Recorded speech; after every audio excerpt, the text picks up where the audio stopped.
cardiovascular system is quite possibly the most important system in the body. I will present to you a demonstration on how the system operates.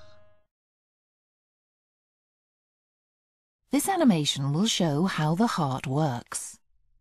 Click the navigation arrows below the animation screen to play, pause, rewind or fast forward the animation. Your heart is a muscular organ which lies in the centre of your chest. It pumps blood containing oxygen from the lungs to the body and passes blood without oxygen back to the lungs to absorb more oxygen. To do this effectively, your heart is divided into 4 compartments or chambers. There are 2 chambers on the right side of the heart and 2 on the left. A valve lies at the exit of each chamber. The valves ensure that blood flows in one direction only. The left atrium lies above the left ventricle. The 2 are separated by a valve called the mitral valve. The right atrium is above the right ventricle. These 2 chambers are separated by the tricuspid valve. The left atrium receives blood that contains oxygen from the lungs via the pulmonary veins. This blood then passes into the left ventricle, which pumps it into the aorta. From the aorta, the blood is passed to the different parts of the body. The right atrium receives blood with little oxygen from the body via the vena cava.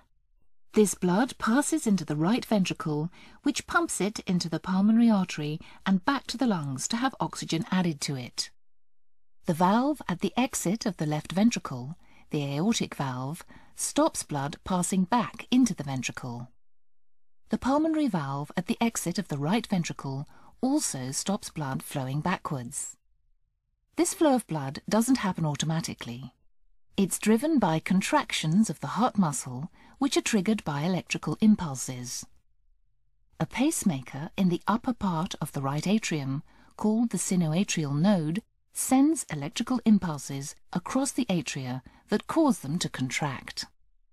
The impulses reach the atrioventricular node, which is between the right atrium and ventricle, and pass onto the atrioventricular bundle, causing the ventricles to contract and send blood to the lungs and around the body. These electrical impulses spread across the heart muscle to ensure it contracts in the correct sequence. Nerves supplying the heart change the rate at which impulses are sent across the heart muscle to meet the needs of the body. Together, the chambers, valves, vessels and electrical impulses enable blood to be pumped around the body effectively so you get the oxygen you need. This is the end of the animation. Click on the animation screen to watch it again. It is of paramount interest to keep the cardiovascular system healthy. This can be done by following a well-balanced game plan that involves some lifestyle changes, some dietary adjustments and a little bit of exercise thrown in for good measure. Avoid bad foods. Eliminate deep-fried foods, processed foods, refined foods and foods that are high in saturated fat. These can all elevate cholesterol levels, which can in turn lead to heart disease. Eat the right foods. Eat foods that are nutrient-dense, low in fat and high in fiber. Some of these foods include fruits, vegetables, whole grains and beans.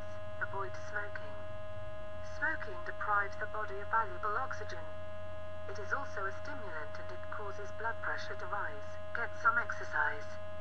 This doesn't have to be intense and it can also be broken up into increments. It can be something as simple as 3 10-minute runs throughout the course of the day. Cut down on the stress. Being stressed out all the time can cause an elevated heart rate. Take time to relax and do things that are enjoyable. Some examples would be attending yoga or going for long peaceful walks. So remember, there are many ways to keep your heart healthy.